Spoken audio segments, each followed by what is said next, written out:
Welcome to the Creative Condition Podcast, the show where I, Ben Talon, illustrator and writer, invite people from the creative industry and far beyond to share their story of creativity. Both the nature and the nurture, the chaos and the calm. Creativity is a fundamental pillar of human happiness, something I'm increasingly fascinated by and so often misunderstood. So little by little, I hope to build an archive of fascinating stories, experiences and tips to help you maximise yours. The show is supported by Illustration X. Go and take a look at their incredible global range of illustration and animation portfolios now at illustrationx.com. If you like the music for the show, go and listen to Dirty Freud over on Spotify and all good music platforms now. Today I'm conducting the AI Artist Audit, in which I'm going through every main aspect of my creative practice to find out just how ready I am for automation. Hello and welcome to the show. This is the AI Artist Audit.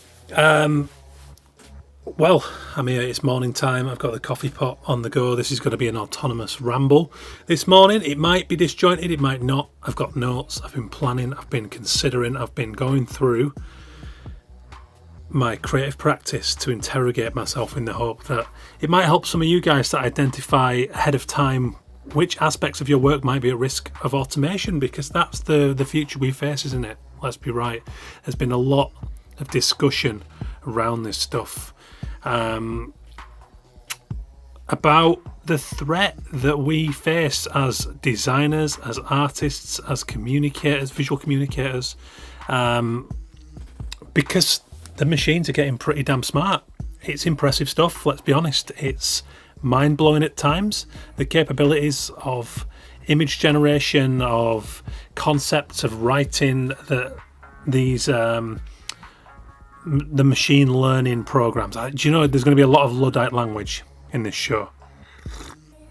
I apologise in advance because that's where I'm at, and what I'm not setting out to do here is to give you any kind of scoops. I am not a tech savvy guy.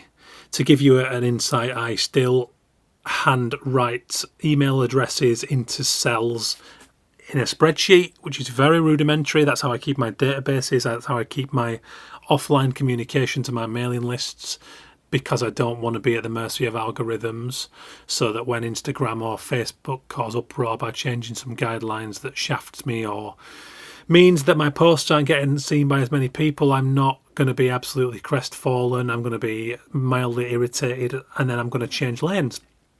So that's one way of thinking. That's what this podcast is. I want to encourage smart thinking about your own practice. And hopefully, by going through my own thought process, given that I have a practice that covers podcasting, fiction writing, non-fiction writing, original artwork, live artwork, performance, murals, hand lettering specialist. If you know my work, if you know this show, you'll probably know by now that I'm quite a broad creative practitioner. I like to explore. I like to work out where my ideas and skills can fit, and how I can build something new, and how I can engineer new opportunities, new exciting pursuits. So I'm in a relatively unique position. That doesn't really work. Is it relatively unique? No such thing. I'm in a position, let's say, where I tick a lot of boxes. I work in a lot of industries, and what AI has done for me is become a very thought-provoking presence. I'm not terrified of it. I'm not against it. But And to be honest, in isolation, the machine stuff I find very exciting. I think there's going to be a lot of opportunities to help us, particularly people like myself who are not particularly organised or savvy in terms of staying on top of everything, whether it's communications, tax, the rest of it. I think things like ChatGPT are going to offer a lot of helping hands in that regard. What I'm very concerned about is human morality. We live in a capitalist society, don't we? And I don't trust for 1 second that the people who are pulling the strings, the people that are funding and creating AI, have morals that line up with supporting artists and independent creative professionals. I just don't believe that. We're going to get into that in a minute. I don't want to get too deep too early. I'm interested to hear your thoughts on this. I would like to create some conversation. So I'm very prominent on LinkedIn these days. I would advise that to be the go-to place if you want to contact me and start a chat. I like it because there's no politics, so there's very little politics on there, and it's a professional environment, and I can get deep about creativity and get some really interesting input from lots of different people, So get me on there. Easy to find. I'm also, the second best is Instagram. I'm still very present on there at Ben Talon or at Creative Condition _ if you want to get the show's Instagram handle, but I would suggest Ben Talon because I'm more frequently on there. But I would love to hear your thoughts. I want to hear your fears. I want to hear your hopes. I want to be disproven. If I'm completely wrong, which I'm likely to be with a good deal of this stuff, come and tell me why. I want to create discussion. I'm a big believer. I'm very against cancel culture. I'm very much pro-debate. That's not to say that I want a complete open field for dickheads to come and throw bigoted opinions around. That's not the case at all. But I'm very cautious about people being afraid to say something, even if it is going to bring value to a conversation or discussion. I think Brexit was a great example of that, how we all slung mud at one another and created divisions which just allowed the dickhead media to exploit for billionaires everyone's position. Let's face it. I'm not going to get overtly political on this. I just think I don't think that blanket black and white all the time does good for anybody. So I want discussion. I'm very blessed in my social life that I have a lot of friends from many different backgrounds, and I can sit down over a beer. We can agree, we can disagree, we can shout, we can be pissed off with each other, but ultimately we all leave, we all hug, and we've all learned something from each other. And for that reason, I find I've got this lovely ecosystem where I can learn from everyone, and I can be wrong. And I'm going to be wrong on this show because, like I said, I'm not tech savvy. I haven't even touched AI. I haven't done anything with it. But what I am is aware. I'm aware of its capabilities. I'm aware of what's happening and what's soon going to be very replicable, and what's going to retain its creative value because it's human. And I think we're soon going to see a major split. And I think a lot of the former, the stuff that can be duplicated, replicated, parodied, is going to be swallowed up. And I think it's really important that we all think about our own practice and look at the value, the human value. The stuff that we bring, that AI not necessarily can't replicate, but just cannot originate. Do you know what I mean? So that's my school of thought on this. It's affordable. It's accessible. It's going to solve a lot of problems for people who don't have budgets, and I think we have to face up to that. So I'm sure you all saw... Oh, rewind. Sorry, before I get in too deep. One of the people who I've had big conversations with this about is Illustration X. This isn't just a cheap plug. They are the founding sponsor of the show. You should go and check out their awesome work, illustrationx.com, etc. They're brilliant. They're a B Corp. They're doing a lot of good stuff. And a part of that good stuff is they're in big conversations with the likes of the AOI, the Society of Artist Agents, about intellectual property and artificial intelligence. Major, major cornerstone conversation. Because... So a little while back, I got an email from a friend, and I ain't going to name names, but he'd said, my friend AI is a problem, and he'd stuck his own name in, I might be wrong, but I think it was Adobe's AI, stuck his own name in there. Pop, up comes a bad version of his work, but a distinctly obvious version of his work. And it's like, whoa, that was one simple prompt. And I know that's trying to be his work, and it's not too far off. He does it with a friend. This friend does 3D lettering. Bread and butter, 3D lettering. Amazing work worldwide. Boom, up it comes. His work there. Obvious. Bad version of, but learning all the time. And the way that AI works, the speed of learning and the reading, and it's going to be there. It's going to be there soon. And that's why I started to have all these thoughts. And it took me a little while, but I hadn't noticed for a while that it was shaping my thinking. It was informing my thinking. Now, whether that's good or bad is subjective and open to debate. But it started to, I would find myself in a position where I came into the studio and I sat down, and what I would do would actually be influenced by my awareness of AI. So I'll give you an example. One of the first things I'm going to talk about in terms of my practice is my line drawing. And I was very aware that if I'm just creating objective line drawing, I now have to consider whether this is for a commercial client, whether this is an original dried ink on paper piece of artwork, because if that's the case, there's very much still a desire for that. People like something that's made by a person, that's unique, that's handcrafted. There's value in that. There always will be value in that. Therefore, that bit, I think, is reasonably safe. However, well, once upon a time, I would have been commissioned to illustrate, let's say, 20 ink line drawings for a feature on blah, blah, blah. And I might have got, I don't know, anywhere between 500 and 750 quid for that. Once upon a time, that was the majority of my living costs. When I was just a young fella on my own without a family, living in Manchester, paying 300 quid a month rent, happy days. I could have relaxed for the rest of the month. These days, I'd be lucky if it pays my electric bill, but that's another conversation. But the point is, it's not to say that I'm not going to get commissioned, because there is value in the human relationship, right? And there's the thing of negotiation and customizing and changes and specific layouts and all the things that I can bring through my experience, through my skill set, and through my interest and passion for the job that a machine cannot yet. But if someone sat there with a lack of budget and they can't quite meet my cost on that, and I don't want to come down low enough to endanger the industry, to undermine my experience and my ability, then there's a problem, isn't there? Now, until now, that problem has been addressed by stock imagery. But hey presto, here we have this thing that can originate new artwork. All that has to happen is a few degrees of separation from Ben Talon. And I don't have a leg to stand on, because I can't say that's Ben Talon anymore. They can go, well, it's a bit like Ben Talon, but it's not, is it? And we haven't mugged your images off, so see you later. So it's like, whoa. So that began to come into my thinking. I'm going to get into that. What I'm going to do is I'm going to run through the core practices and my thoughts in terms of what I feel I'm going to have to move forward with more, whether I like it or not.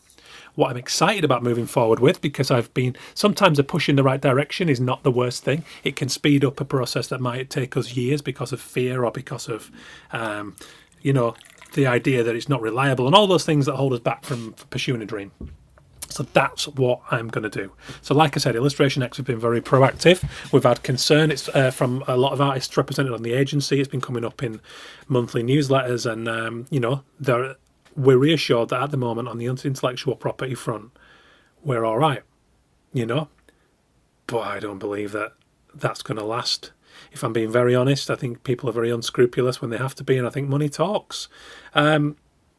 So on that, I guess you all saw the big story about the photographer who refused the award. If you haven't, here's an excerpt from The Guardian. I think it's very, very interesting and thought-provoking. A photographer is refusing a prestigious award after admitting to being a cheeky monkey and generating the prize-winning image using artificial intelligence. The German artist Boris Eldagsen revealed on his website that he was not accepting the prize for the Creative Open category, which he won at the Sony World Photography Awards. The winning photograph depicted two women from different generations in black and white. In a statement on his website, Eldagsen, who studied photography and visual arts at the Art Academy of Mainz, conceptual art and intermedia at the Academy of Fine Arts in Prague, and fine art at the Sarojini Naidu School of Arts and Communication in Hyderabad, said he applied as a cheeky monkey to find out if competitions would be prepared for AI images to enter. They are not, he added. We, the photo world, need to open discussion, said Eldagsen. A discussion about what we want to consider photography and what not. Is the umbrella of photography large enough to invite AI images to enter? Or would this be a mistake? With my refusal of the award, I hope to speed up this debate. He said it was a historic moment, as it was the first time an AI image had won a prestigious international photography competition, adding, how many of you knew or suspected that it was an AI generated? Something about this doesn't feel right, does it? So it was a mental story. It was very, I'm glad it happened. I mean, you have to wonder that he won. It's kind of like, wow, okay, so you enter an award, but you short of paying off the person who's running the award, there's no guarantees that you'll win. So there's almost this kind of, I don't know, I don't believe in fate particularly. I'm not a destiny-based person, but I think that there's something about that, isn't there? Something interesting.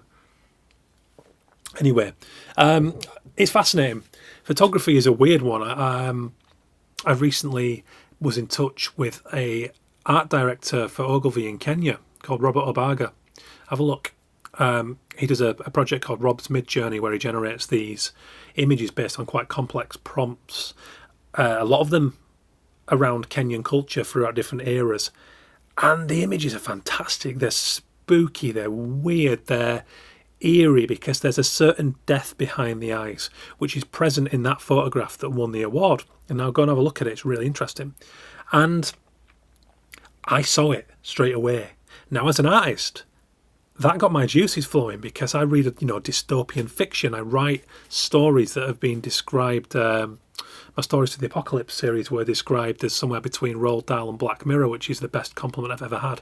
Annoyingly, it came from my editor, so I can't use it as a pull quote because of conflict of interest. But because of that, oh my God, I was straight on to Robert, and I'd been in touch anyway just to send him some samples of my work. So I went back and I said, these Midjourney images you're doing are incredible. How open would you be to letting me have a play with them and add another layer of humanity to them and do a little collaboration? And he's well up for it. And sadly, I haven't had time to make a start on it yet, but it's very much in the pipeline. And that's exciting to me as an artist exploring this new medium. So here we have the narrative that then the latest technology has always been seen as a threat, right? So the internet. I have friends who used to have to deliver their artwork via courier on a CD-ROM. I have friends who had to deliver the artwork in a tube rolled up on a bicycle. And here they are still smashing it, still in the industry today, able to transfer images anywhere in the world in an instant. And I think that's wonderful. There will be people who love that, whose careers got ended because of it, because it didn't move. So now that's another conversation about adapting and how much do we have to adapt. It's a personal decision, isn't it? If it turns us green and we don't want to be in the industry anymore and we can't handle that, that's absolutely fine. I get that. So that depends how this moves, isn't it? But then there is also that, we have to assimilate the new technology into our practice.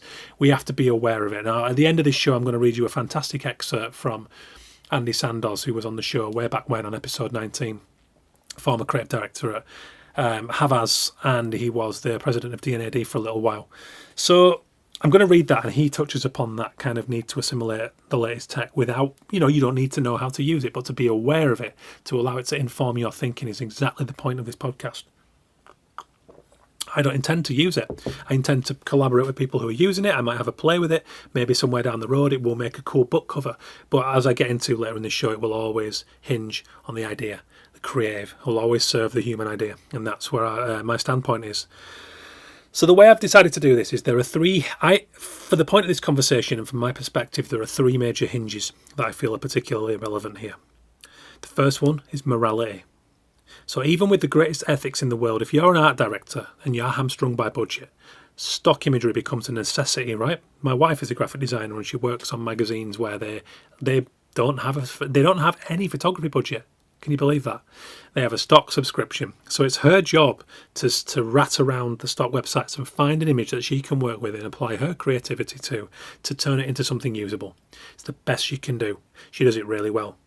That's the case for a lot of people, especially in the print magazine world, because the budgets are just not what they were, because that industry is not what it was because of the internet. I know photographers who earn a significant percentage of their crust through royalties from their personal photography, travel imagery, found items. They're always sort of got one eye by being aware of the technology on what they come across that will be a good stock image that can earn them royalties while they are not doing anything else.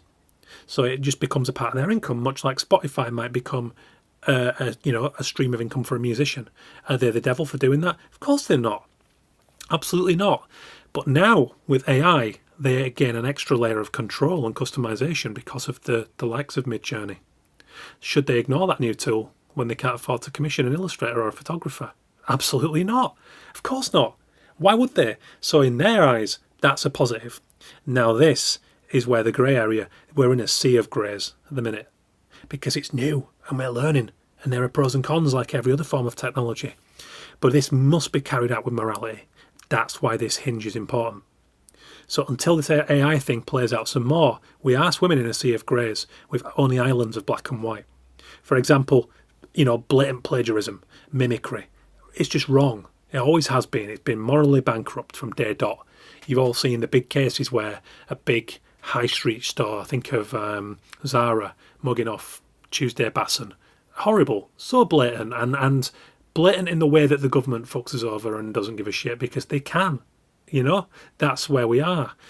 But on a one-to-one level, we're talking different here. We're talking about art directors, who care, who are designers, who have come from the same education and roots that we have. So there has to be morality.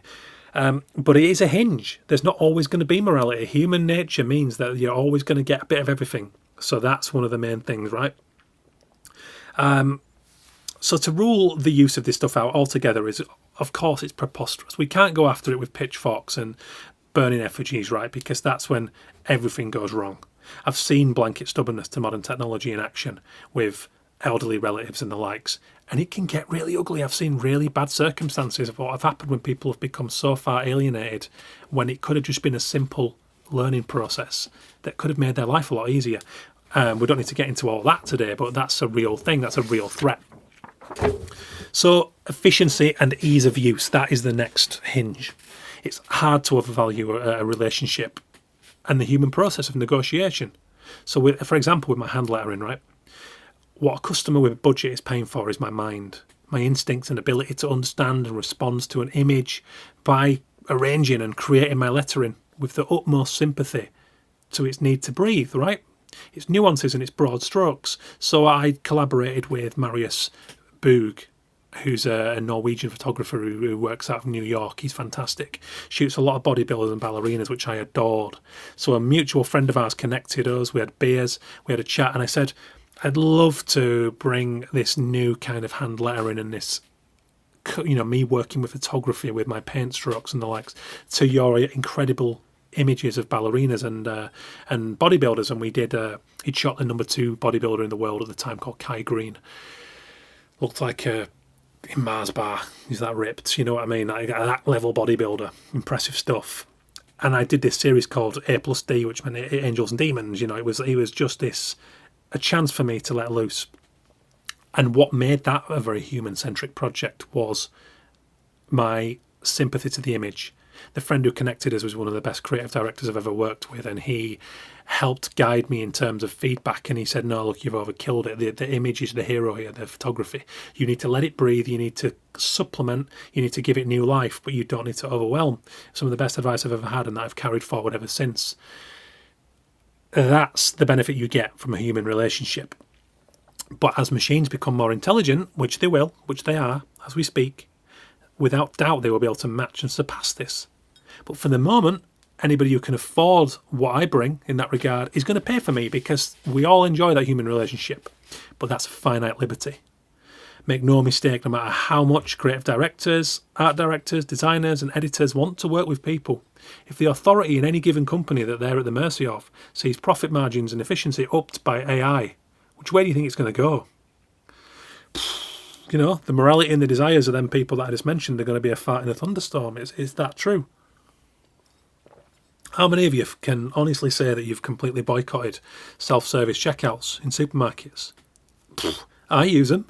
I've got twins at home. I've got a dog to walk. I've got clients to pacify. My lifestyle is ridiculous. It's like a slapstick. It's like a Norman Wisdom comedy at times. It's sped up. I'm running through supermarkets while I'm listening to a podcast to research for a podcast I'm doing while I'm emailing a client. It's ridiculous. It really is. I need 8 arms at times. So, of course, if I get into a supermarket and there's 8 people deep, I'm going to leg it over to the self-service. I'm also, if I have the time and I see a short queue, I love the interaction with a person. I like the social. I want to support that person because I believe we need these people to be doing those jobs, and they need it for their livelihood quite blatantly. Well, otherwise, why would they be there? I don't think anyone chooses, many jobs just for pleasure. We're in a privileged position, I think, as artists and designers, that we get that joy. I might be wrong. There will be cases where people do, but the bottom line is, right, we all use them. It's become a part of the landscape. This is going to become a part of the landscape. God, I mean, can anybody credibly argue that the driving force in any of this shift, particularly where it comes to things like automation in supermarkets, is not the widening of profit margins? Of course it is. We live in a capitalist society. Money talks. And over the last 5 years, we've all noticed the widening of the economic gap in the industry. I have in our industry. My clients are becoming sort of, and bless them, I love working with them, but I'm getting a more kind of instances where I have to think about the morality, where I'm getting big clients. I have to check their ethics. I can't look myself in the mirror and find myself, as someone who loves graphic activism, who has a lot of causes that I want to fight for, I can't look myself in the mirror and exist entirely on clients who have dubious morals.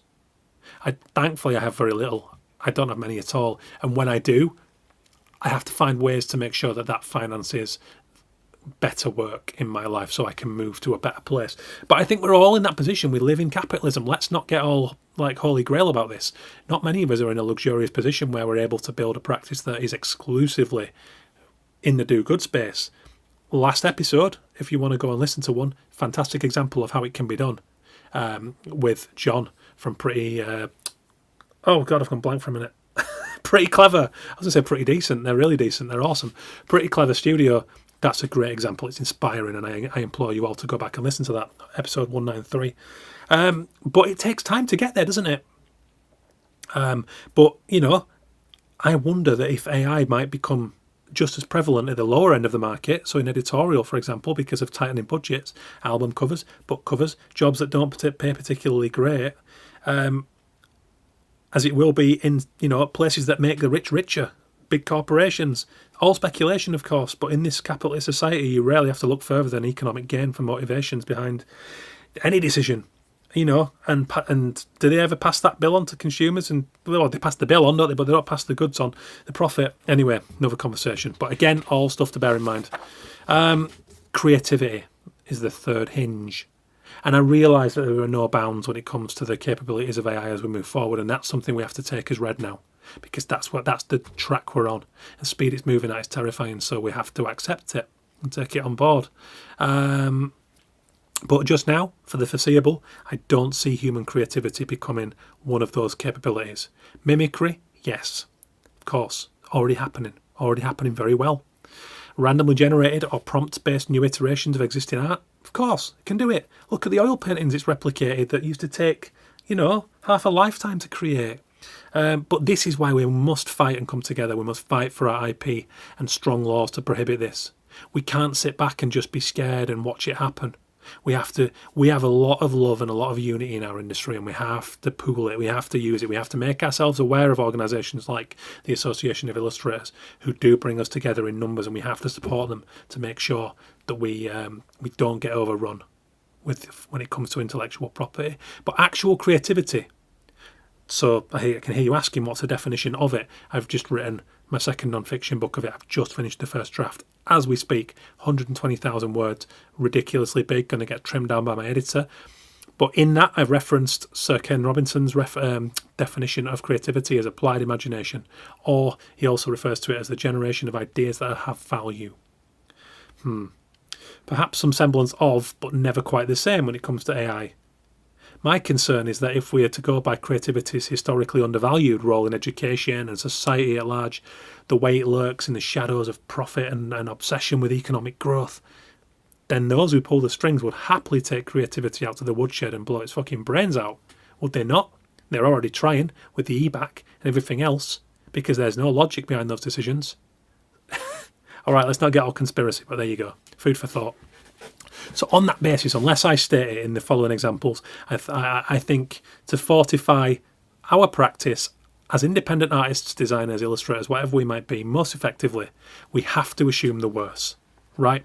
Hope for the best, prepare for the worst. That's the old adage. And the worst is that the wealth gap will continue to widen and that AI will rapidly improve. They feel like that's inevitable, doesn't it? Meaning where we can be cut, we will. So that's the assumption in all these examples. I'm prepared to be wrong. I hope to be wrong, right? Like we do with anything that's horrible, like the climate crisis or the war in Ukraine. We hope that we're wrong about our worst case scenarios. But that's the human brain.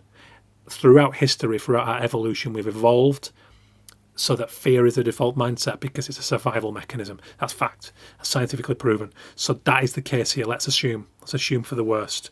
But for the purposes of this personal audit, money continues to talk. Right. So let's get into it.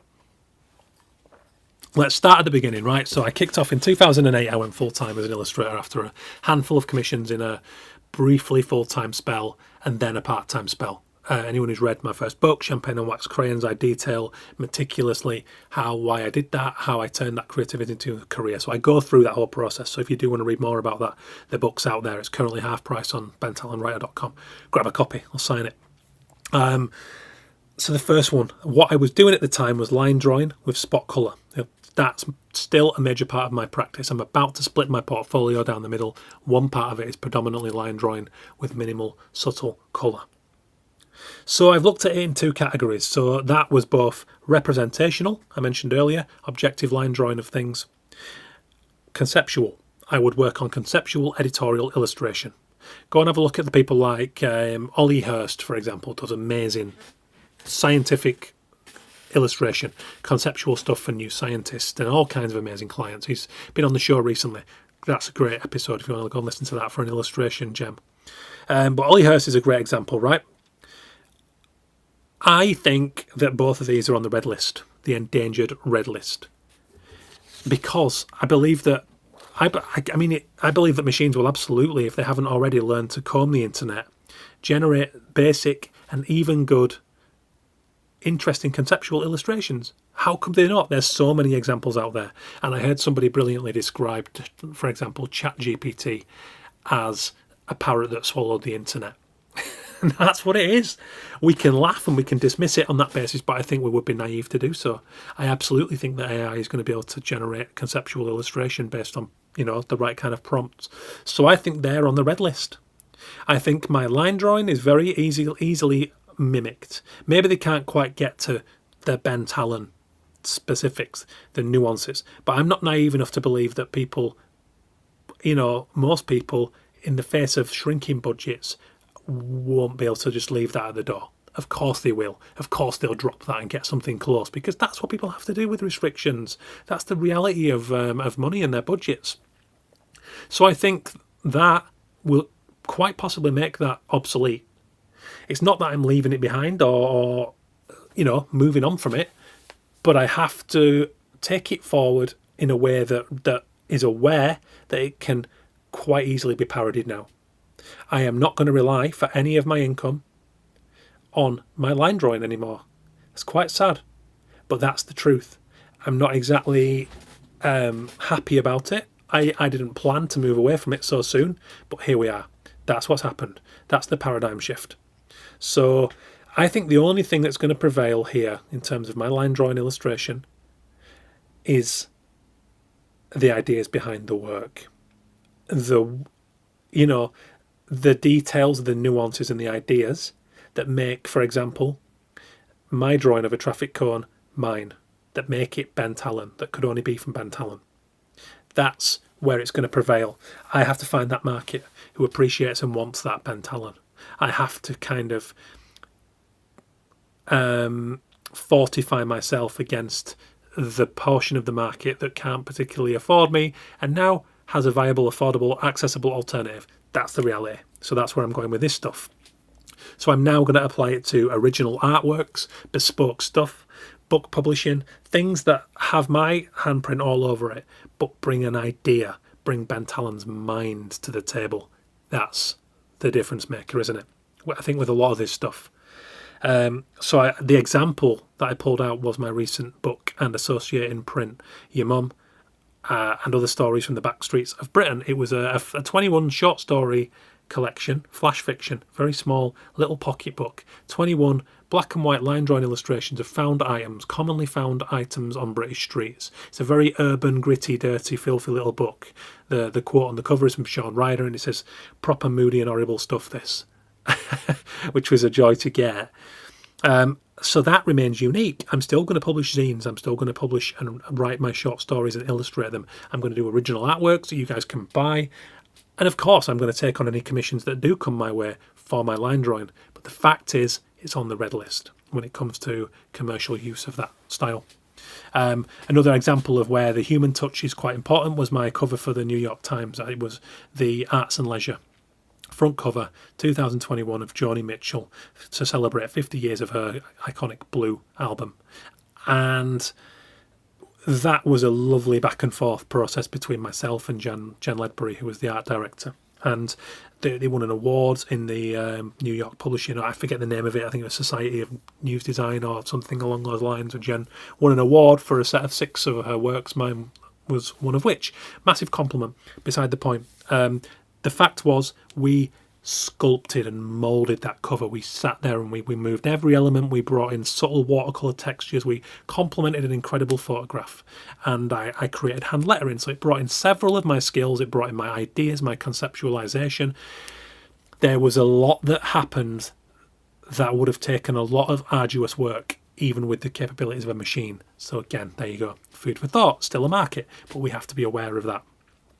So the action here is humanise, humanise, humanise, right? It's think, lead with Ben Talon and Ben Talon's ideas, Ben Talon's life experiences that feed those ideas, Ben Talon's fucked up weird humour that pours into those ideas. If I just sit there and offer line drawings of objects for clients, I am fucked because AI has taken that market. That's my conclusion here within my own practice. Of course, you might argue, you might disagree. I hope you can prove me wrong because I love my line drawings. But that's the way I see it. So there you go.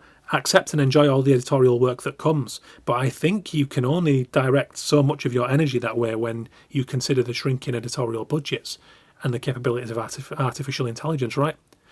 Let's open up that conversation. Hit me up at Ben Talon or hello@bentalon.com if you want to get into it on email. There, that's that one. So next on the list is animation and motion graphics. So during the pandemic, I saw a significant rise in motion projects because while some markets closed down, very luckily I was quite versatile. Like I mentioned, the sheer amount of things that I do, I was always scared of the fact that I'd put all my eggs in the basket of illustration and visual communication, at least in terms of my education, right? I've since evolved and learned because I know that creativity you can learn for yourself. You can be whatever you choose to be, call yourself, by getting the experience in said field. So if you animate, you're an animator. If you do art, you're an artist, right? I got this raised in an email from Sarah J. Coleman, who goes under Inky Mole recently. You know, you don't have to stand on ceremony. You can go and learn and do this stuff. That's one of the glories of our industry. And because of that, I was able to kind of slide over to another industry. And what we found was that during the pandemic, everybody sat on their couch freaking out and stuck in their houses, apart from the little walk we got to do during lockdown. What that meant is we got the biggest year on record for home entertainment. So all the streaming platforms went through the roof. I know people who worked in sports streaming industries and their business went boom because of it, which, you know, there's always an upside. There's always a silver lining for some people, of course. But what that meant was I picked up a few lovely commissions. I did a film about Jason Robinson, rugby league and rugby union legend for BT Sport. I worked on a YouTube project, YouTube Originals film about Gareth Southgate, where I provided all the illustration. So that was cool. And I would say the same again. So we saw the major rise in that market. This is an interesting one. I think that AI might be a game changer in this world. Again, it's hard to imagine that it cannot provide basic and even high-level motion graphics for people who can't afford or want to save money on animators and motion designers. It's another hard truth, much like the editorial one. That said, I do believe the human aspect of this applies much the same as it does within illustration. I think the collaboration, empathy, unique ideas when it comes to the creative will be what might, how can I put it? I think it might better proof me in the coming automation apocalypse. Do you know what I mean? Again, it's bringing those ideas, it's bringing the unique idea, the customization. For example, the 1920 by 1080 pixels frame for screen that we have at the minute. Standard frame to create in for design. I know intrinsically well how to set my specific style up within that workspace. I can do it with speed and efficiency. Don't get me wrong, the machines will too. I'm vying against that. But when it comes to a motion graphics person who wants to bring in my style of illustration and bring it to life for a film, for an advert, for whatever the motion might be for, At this point, I think they're going to value the human relationship, the speed of getting on a phone, talking it through, knocking it together, bouncing it back and forth. I think to do that with AI just now, it's going to be very clunky, very frustrating process. Again, it's going to speed up. But again, the human mind, the idea, the experience, the lived experience, that is what's going to save this stuff. So I can't comment from an animator or a motion graphics perspective. In fact, I would love it if somebody got in touch and helped me to understand better their world and how they see it. Again, this is why I want conversation and debate around this. I would like to have that discussion and evolve it and help people to prepare and prove themselves for it.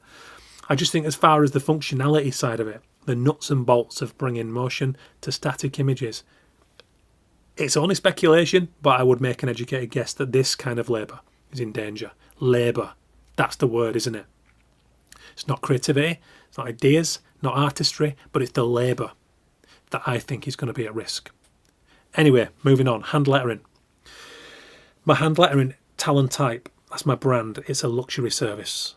It's bespoke. I'm very aware of that. Not everyone can afford just to commission one word and pay me, a few hundred to £1,000 for it, whatever it costs, depending on the project and the license. So that's the market I appeal to, the people who respect and love the bespoke side of this, because I create per image, per film, per frame, with sympathy to the image. That's how I arrange it. That's how I kern my word. That's how I paint my lettering. It's a very kind of instinctive, human, responsive process. So, what I will say is I wasn't the first to be doing this, and I certainly won't be the last. The first person who asked me to do it sent me reference images and said something in this sphere, but bring you to it. So it's degrees of separation, right? I constantly get emails going, mate, did you do the Nissan campaign or the Sky Sports campaign, which was another recent one? And I have to go, no, sorry, mate, I didn't know. Yes, did the comic relief one. Yeah, I'd done that for WWE or Adidas, but I didn't do that one. And I don't have a leg to stand on because I wasn't the first here and I wasn't the one, I'm not going to be the last out the door. The truth is, we can all pick up a brush and paint some words. What differentiates me is incredibly nuanced. So that, a very experienced creative director will be able to see what makes it Ben Talon. That said, if a machine replicates it, I don't really have the IP on this. So again, the idea has to come to this. It has to be the humanity, the collaboration, empathy, unique ideas. When it comes to the creative, that's what's going to help here as well. I don't feel like this is the most threatened aspect of my skills, but it will diminish. The machines will quite quickly become more capable of creating graffiti lettering, the rest of it. So I think this is threatened.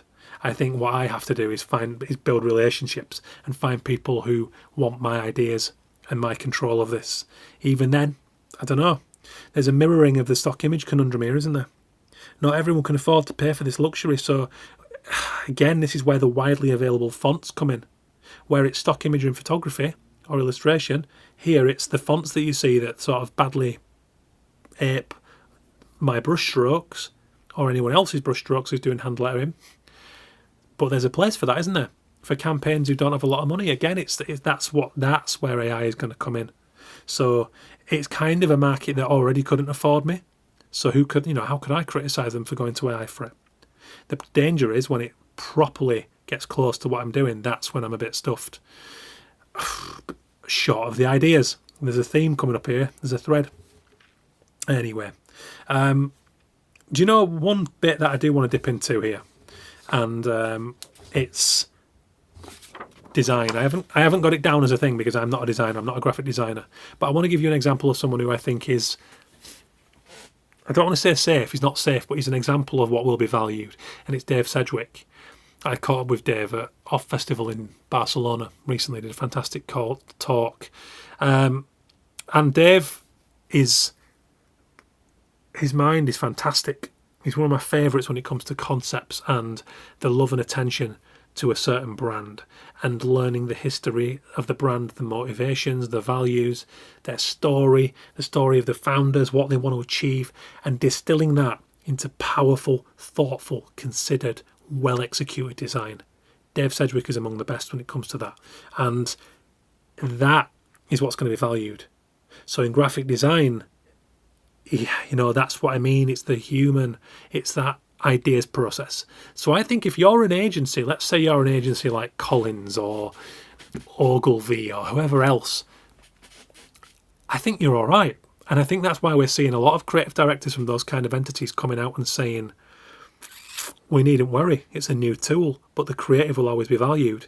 In their world, I would agree that. So if you're doing projects that are amazingly built on ideas and care and attention to detail and relationships and understanding of markets and all the other variables, then I do think you're going to be all right, because I think you can assimilate, at that level, you can assimilate AI as an awesome tool. It's us lot down here that are independent makers that are at risk, and that's sort of who I'm speaking to in this regard. But if you're an independent graphic designer or a freelancer, then I think you have to go the way that Dave Sedgwick goes. I think you have to develop your ideas generation, your conceptual skills, your love for the clients you're working for, because that's what's going to stay afloat, isn't it? If you're just, if someone's just cracking the whip and you're doing what they ask in terms of placing type and arranging stuff and pulling pieces together puzzle style, then you might be in danger.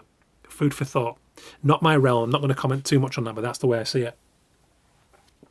So the next bit, live events, murals. Without doubt, one of the safer parts of my practice. I'm working an event at Silverstone in Oxford coming up, Silverstone Weekend. It's an associated event in the city centre where I'm going to be creating giveaway original ink drawings to do with Formula One. That's cool. Love those kind of jobs, love the social aspect of that. I love talking to drunk people and who come over and ask a load of questions while I'm drawing. I love that energy. I'm a social guy. So I get a real kick from that, and I've always enjoyed it. That's cool. Maybe that's something I'm going to have to expand within my practice because of AI. Simple as that. Murals, yeah, do a lot of original art. I do it for agencies. I go into places and I do live walls at events. So I think live is good.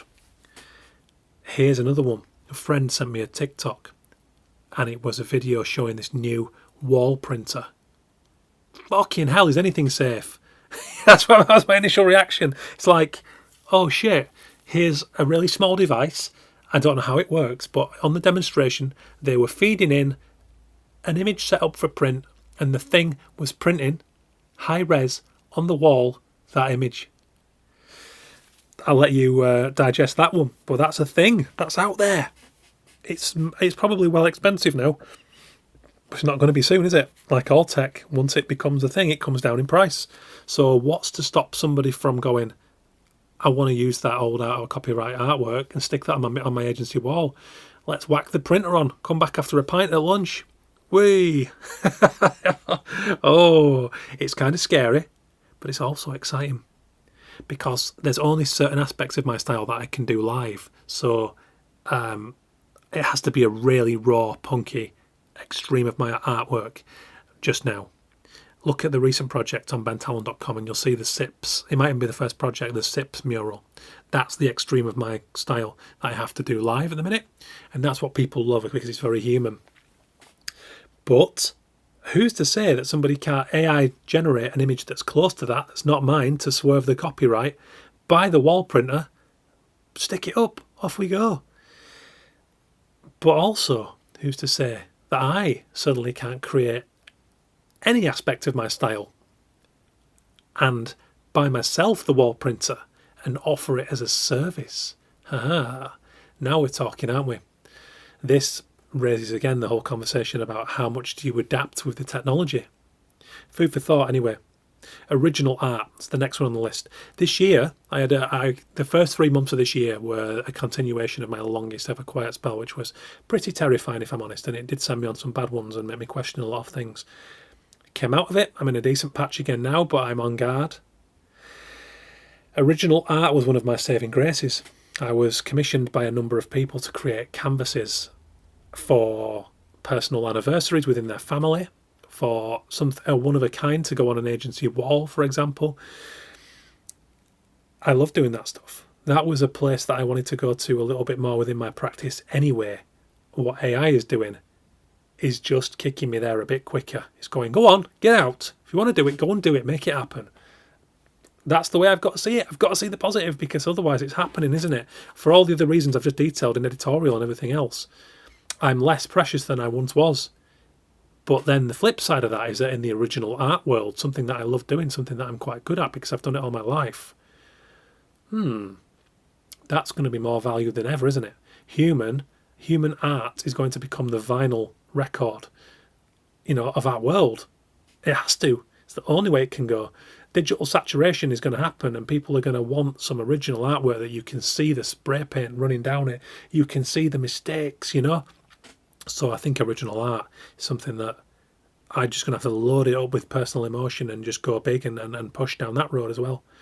Next on the list is writing. So writing, I'm a keen writer. I'm doing it more and more. I'm combining it with my illustration.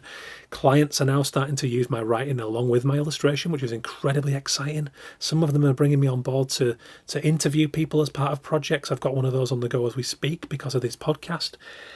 So my multimedia capabilities are really coming to the fore now, and that's very exciting for me, and I think it's something that's going to be more valued because of artificial intelligence. But writing is about the lived experience, isn't it? Once again, mimicry, replication, yes, it's all going to happen. ChatGPT is already doing it. The next ChatGPT, I think it's number 4. My God, there's been a lot of debates whether we can morally release this into the world because of what it's going to do to us as humans, and all the heavier stuff to do with that in terms of the rise of the machine shit.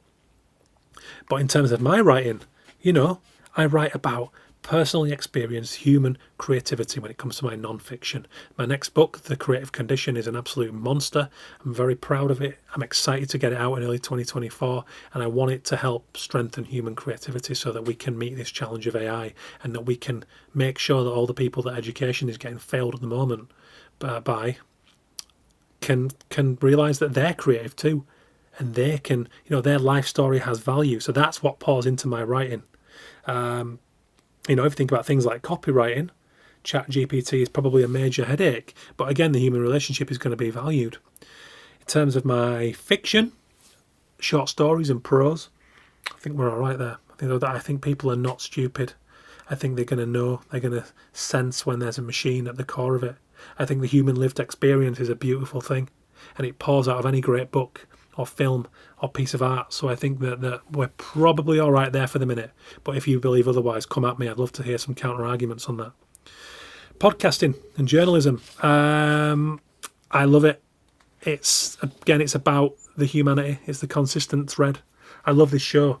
Don't get me wrong. I know that voice mimicry and everything else is a real thing, and maybe somebody's already out there putting this podcast out there as Ben Talon and getting me in trouble for saying stuff that I shouldn't say. But for the minute, I believe that we want human interactions, and that things like podcasting are very, very human and are very cool. So fingers crossed we're all right there. But overall, looking at all of this, right, there's a consistent thread, and it's humanity. It's the idea. I've found that more clients are coming to me for several of these skills, as I mentioned, rolled into very interesting briefs. This is something I love, and ironically, it dovetails with the direction that I'd planned to go before I started to factor AI. All that's doing is speeding that up. So let's remember, these paradigm shifts can throw up as many opportunities or kick us up the arse when we've fallen into comfort zones, but only if we are alert to their presence and the nature of the threat, and take the right steps accordingly. That's the only way this works. It's the only way we don't get adversely impacted by AI, isn't it? Let's face it. Anyway, so I hope that's of some use. Anyway, I hope that it's a bit rambly, but I've gone through the core pillars of my practice, and I've tried to sort of consider why I think that automation can kill some of it, or enhance other bits, or push me a certain direction. And I think it's the human, isn't it? Do you know what? I think it always was. But I think that necessity meant that people had to come to us also for things that were very much just labour or grind. There's a whole moral debate around that, and it goes back to the self-service checkouts. But when it comes to, efficiency and affordability and everything else in a shrinking economy, then I think AI is going to serve that pretty well. So how well equipped are you? What's human in your practice? I think that's the thought process you've got to go on. I hope this gives you a kind of template to apply to your own practice. That's what I wanted to achieve from this podcast, and I hope that it's done that. So to sign off, I'm going to read a couple of excerpts. The first is from my Design Week column. It was an article I wrote about AI and some original thoughts when this was, when ChatGPT and Midjourney burst on the scene. Go back and read the column if you want. If you just Google Ben Talon AI Design Week, you'll find it. Or just go on designweek.co.uk and search Ben Talon and you'll find all of my articles on there. And the latter is an excerpt from the forthcoming The Creative Condition book. And these are for you to chew on. I think they do a good job of surmising the sentiments of this entire audit. Thank you for listening. Enjoy these excerpts. And before I sign off, a big thank you again to the founding sponsor of the show, who are doing a lot of good work around intellectual property and AI at the moment, Illustration X. Go and check out their range of awesome artists on their roster over at illustrationx.com. Nice one, guys. Thanks for listening. Enjoy these excerpts.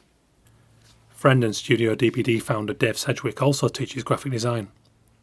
Recently he told me how he saw a student Google how to have an idea. Meanwhile, during my own occasional guest lecturing sessions, I feel dismayed upon walking into a studio space to find the entire room hunched over laptops, and over half of them using Pinterest. I spoke at length with Executive Creative Director of Jones Knowles Ritchie, Sean Thomas, who really gets to the heart of the matter. He says, "What I've noticed is, a lot of the younger guys who were brought up before there were libraries in the studios, for example, they'd all go to the same 3 blogs to get their inspiration and ideas. Now, for an agency who tells prospective clients they believe in making their brand unique and charismatic, that results in a lot of mood boards that look quite interchangeable. I ask my designers what the quirk is, what makes it unique. Placing the type and making it dynamic isn't enough. One thing that drives me mad is when you see a designer working on, let's say, a magazine cover, and they go onto a website full of cool magazine covers. All you see is work that's already been done. I do think there's a danger of the technology making everything the same, restricting creativity. Will we all create our websites on Squarespace? Will we all work with the same 3 or 4 fonts, the same pastel colour tones? We are an industry that is about creativity, and that process is dangerously close to automation. You can only avoid that if you are pulling the ideas and inspiration from interesting and diverse places. The moment you're just pulling them from online blogs, well, technology can totally do that."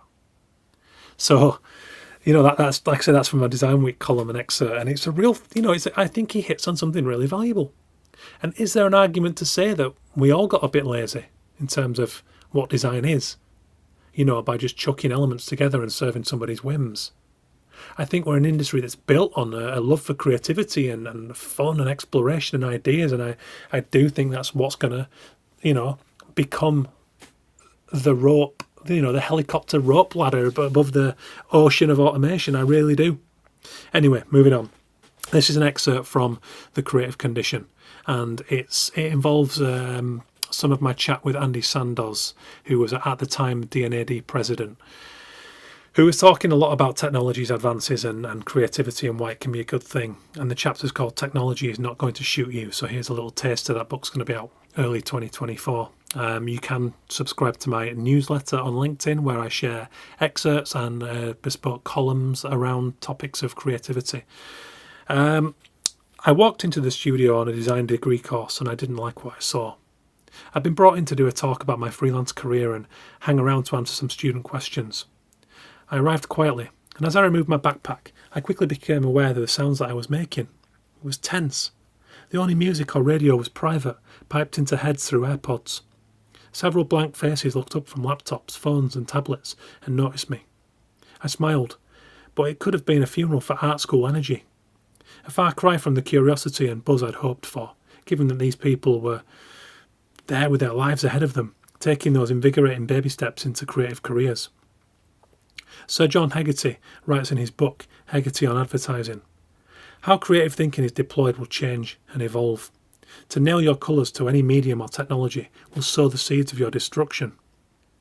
Graham Wood's comments about the lack of tools being a good thing during his studies at Central St Martin's College, how those limitations taught great resourcefulness, adaptability and a range of transferable problem-solving skills, swam into my thoughts. Was this the opposite? The smart device is almost a prerequisite for any young person in the 21st century. Presented risk and opportunity. They could be creativity prisons or windows to a world of rich source material. It was not my place to make that judgment about any of the students in that room or creative education facility. Nonetheless, I felt concerned over the lack of cross-pollination. I had no gripe with students using technology as tools to serve creativity and the idea. That's a major part of creativity. It always has been and always will. The narrowing of the creative universe is not just an education problem, but an industry one too. I've seen it as long as I've been a part of it. People and organisations forcing their creativity to serve the technology, cutting off so much possibility and chance discovery. Aesthetically pleasing work lacking spirit, fire, or originality is what tends to result from this homogenisation. The work is technically sound, but could be generated by anyone with access to the same technology, putting the idea last. And now, automation is here. As we witness the rise of alarmingly accessible, affordable, and earth-shakingly powerful, impressive AI image and language generators. Whether this is a good or a bad thing will depend on how we respond accordingly to our valuation of human creativity. I worried for the students. If they weren't leaving their desks now, weren't roaming the corridors, using print facilities, getting out, collecting stories, and finding their own way offline, then stagnation and boredom would surely come, especially when opportunities, time, and space to do so would be, short of considerable wealth, scarce after education. This is not to bash on modern techniques, but it plays into the previous chapter's musings on chance, energy, approach, and mindset. Creative director and former D&AD president Andy Sandoz speaks of technology with warmth and childlike curiosity. I'm a fan of tech used in the right way, not for its own sake, but as a way to solve problems and open up new opportunities, he says. We live in a world with a multitude of problems all around us and a paucity of solutions. We need answers, and I think they're going to come from technology. I don't think they have to come from ideas that are using technology, but are influenced by technology. I think if you understand the openness of the internet, the way AI or code works, then it will change the ideas you have. That could be a change to how you illustrate, make something, or simply how you approach your day. You don't have to execute with technology to do something, but it's a good thing to be influenced by it. I don't know how to code, but I don't care. I'm not afraid of it. A lot of people I know have this strange fear of technology. It's as if it has a gun pointed at their head. They freeze up. It isn't going to shoot you. Technology has actually brought back a good deal of human creativity. Unless there's a zombie apocalypse, we are going to be in a digital revolution for a long time. The art phrase, postmodern, is when the humanity returned to modernism.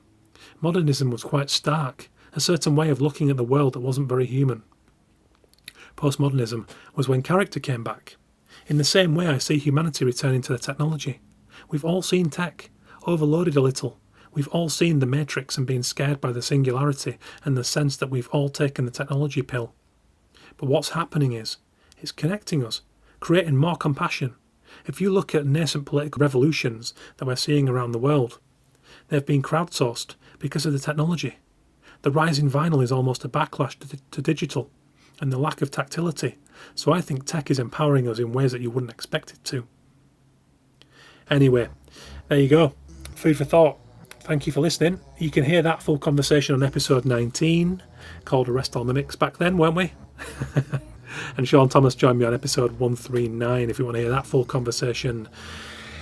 Like I said, I've by no means covered all bases here, but I just wanted to let you in on the considerations I'm having to make to future-proof my own practice, because I believe that it's something we're all going to have to go through. So, enjoy. Love your feedback. Get in touch. Cheers, guys. Have an awesome week.